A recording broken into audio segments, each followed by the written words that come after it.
Assalamualaikum warahmatullahi wabarakatuh. Perkenalkan, nama saya Mega Girya. Saya dari program studi S1 Manajemen Fakultas Ekonomi dan Bisnis Universitas Merdeka Malang.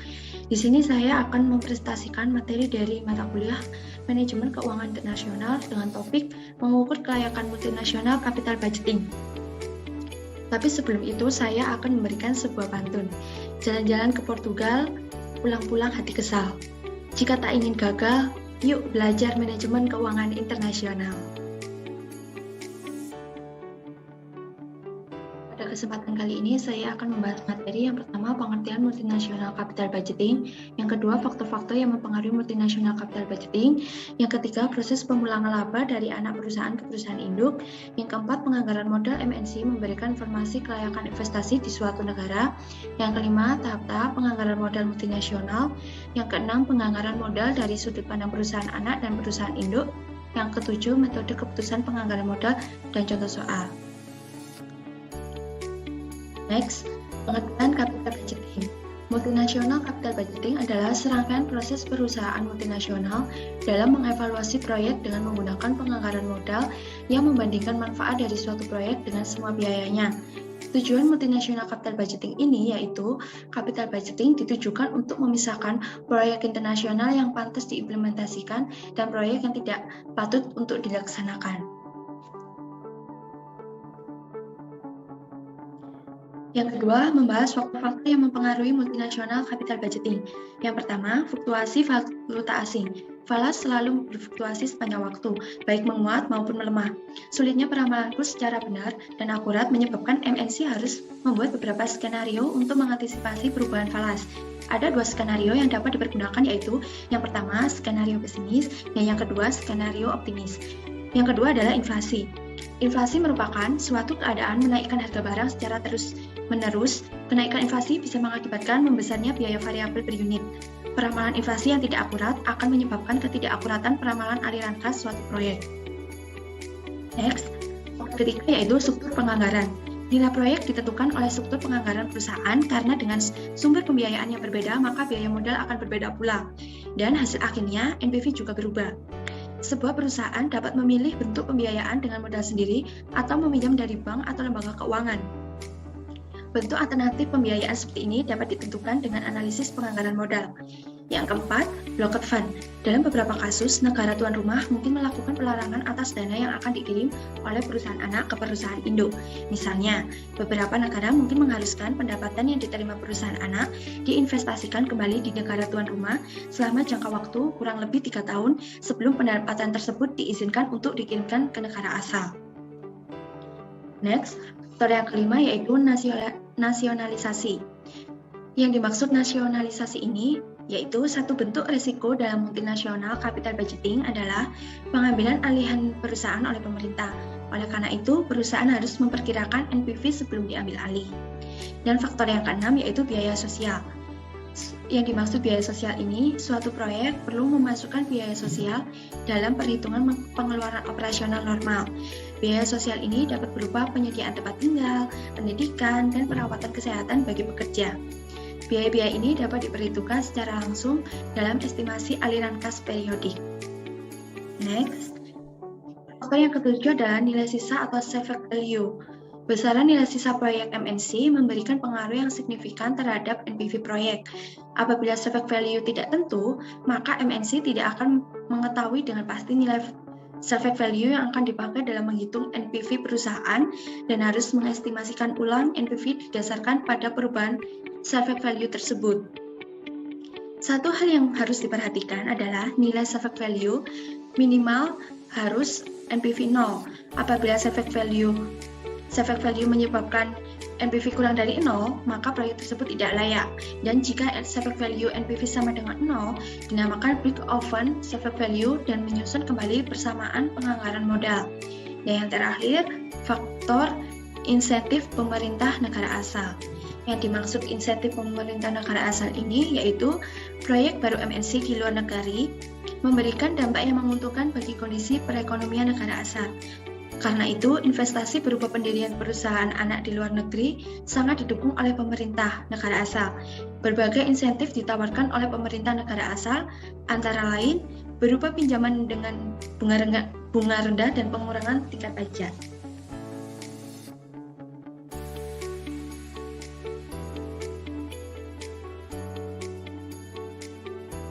Pembahasan yang ketiga yaitu proses pemulangan laba dari anak perusahaan ke perusahaan induk.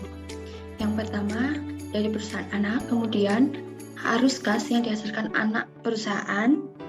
Di sini ada arus kas setelah kena pajak korporasi, lalu arus kas yang dipulangkan anak perusahaan, kemudian ke arus kas yang dipulangkan setelah pajak, kemudian konversi dana ke dalam valuta induk, dan yang terakhir ke perusahaan induk.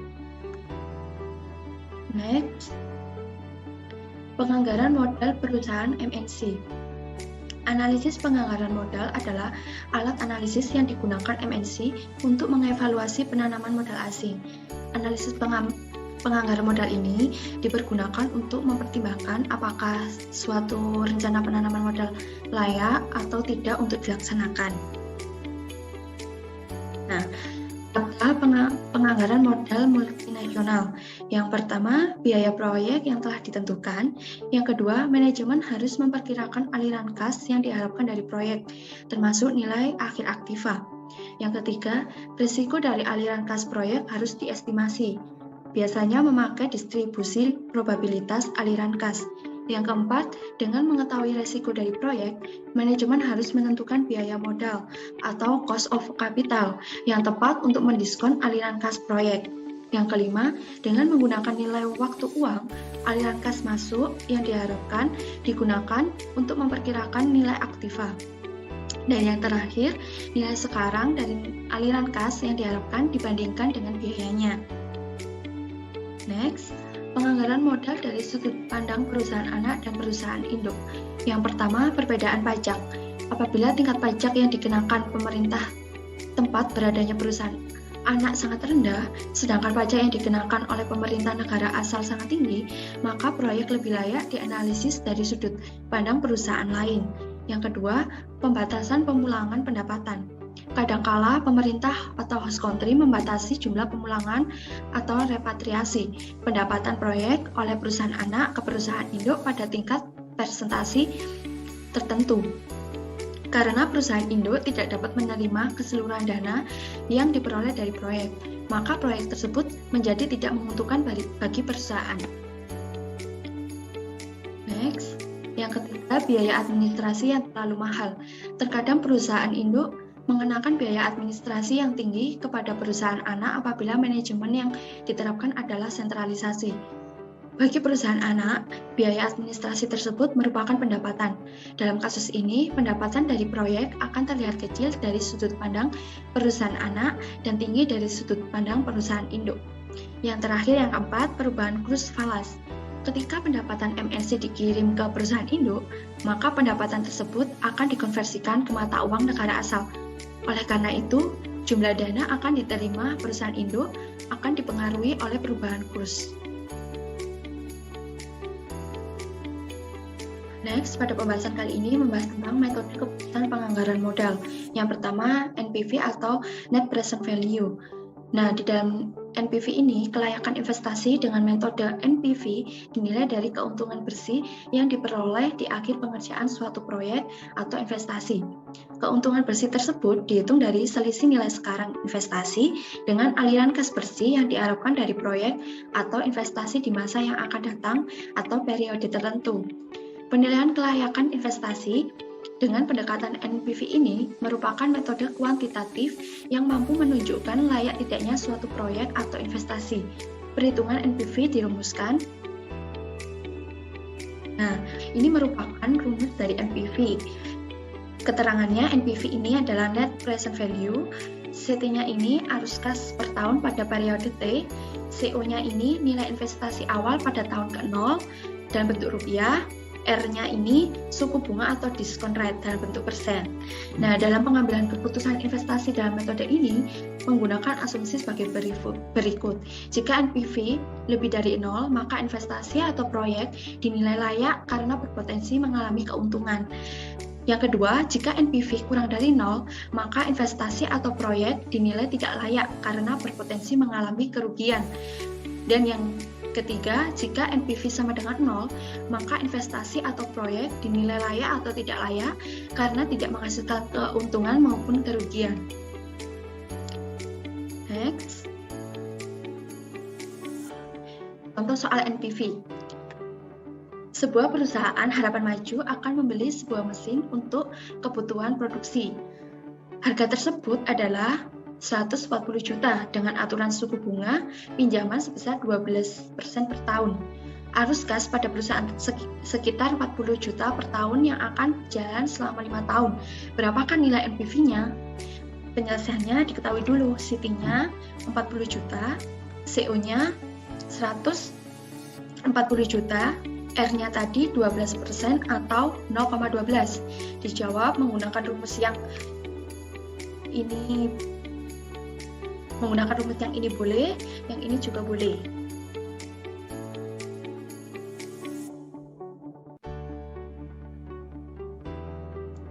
Nah, NPV-nya dari 40 per ya, per 1 plus 0,12 pangkat 1. Yang kedua 40 per 1 plus 0,12 pangkat 2 dan seterusnya dikurangi 140 juta tadi. Mungkin ini saya singkat karena menyingkat tempat di PPT. Nah, NPV-nya sama dengan dari perhitungan 40 per 1 plus 0,12, 35,71, ditambah hasil dari yang kedua 40 dibagi 1 plus 0,12 pangkat 2, hasilnya 31,88 dan seterusnya. NPV 144,18 dikurangi 140. NPV-nya adalah 4,18. Nah, kesimpulannya ini karena hasil NPV-nya lebih dari 0, maka menunjukkan bahwa investasi ini layak untuk dijalankan karena menguntungkan bagi perusahaan. Next, yang kedua PP atau payback period. Nah, payback period adalah pengembalian modal investasi dalam jangka waktu tertentu. Analisis payback period dalam analisis kelayakan perlu ditampilkan untuk mengetahui seberapa luas usaha yang dikerjakan dapat mengembalikan investasi.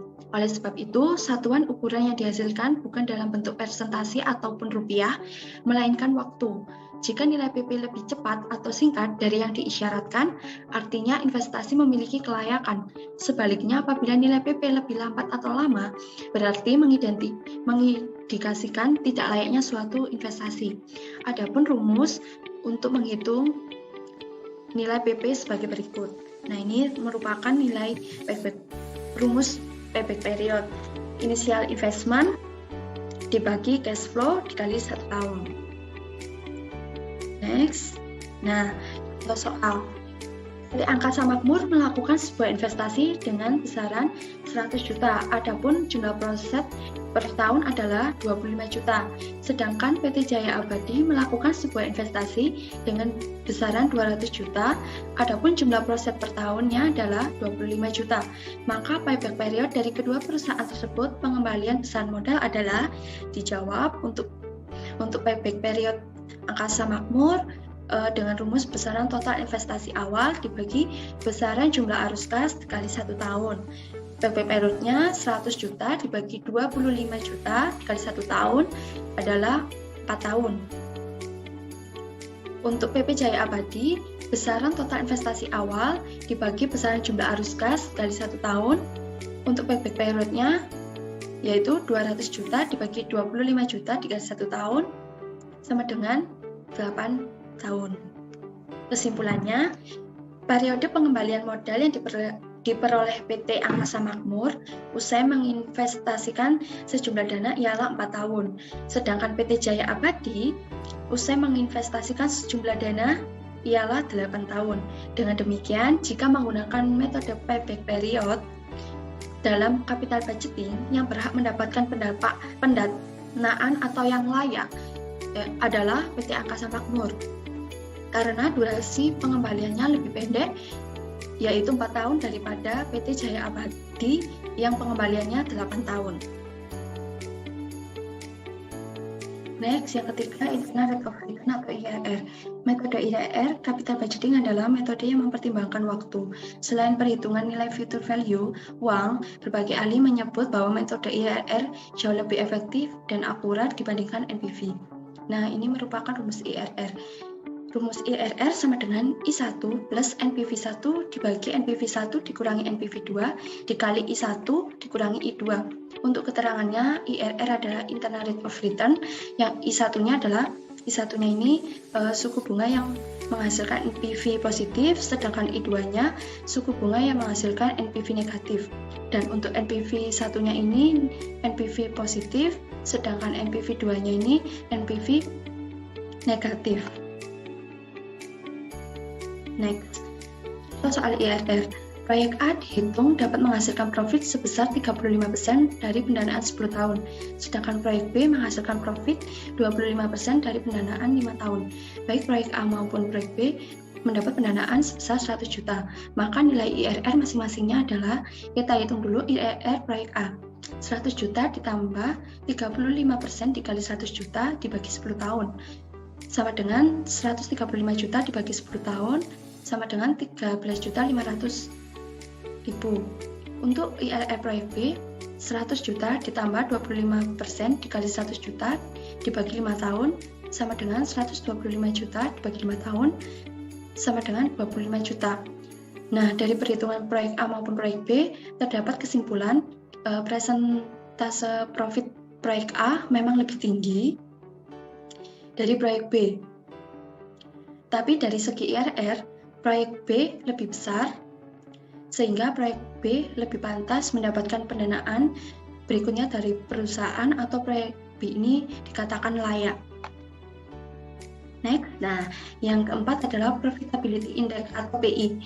Profitability Index adalah metode penilaian investasi yang dilakukan dengan membandingkan nilai arus kas mendatang dengan nilai pengeluaran investasi masa sekarang. Dengan kata lain, PI adalah perbandingan present value, PV, kas masuk dengan PV kas keluar. Nah, ini merupakan rumus PI. PI nilai aliran kas masuk dibagi nilai investasi.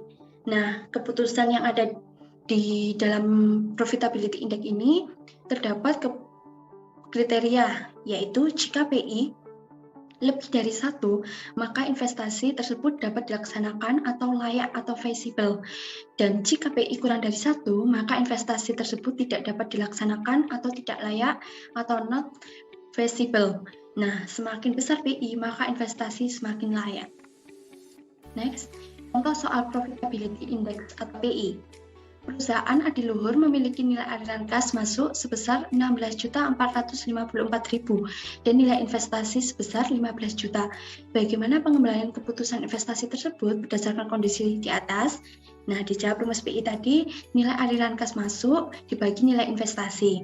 Nah, nilai aliran kasnya tadi 16.445.000 dibagi 15 juta. Ketemunya PI 1,097. Nah, dari kesimpulan ini, dari contoh ini dapat disimpulkan bahwa karena PI-nya lebih dari 1 dengan nilai 1,097, maka investasi perusahaan layak atau feasible untuk dijalankan. Sekian presentasi dari saya. Apabila ada salah kata, saya mohon maaf sebesar-besarnya. Wabillahi taufiq wal hidayah. Wassalamualaikum warahmatullahi wabarakatuh. Dan semoga materi yang saya berikan dapat bermanfaat bagi kita semua. Bye-bye.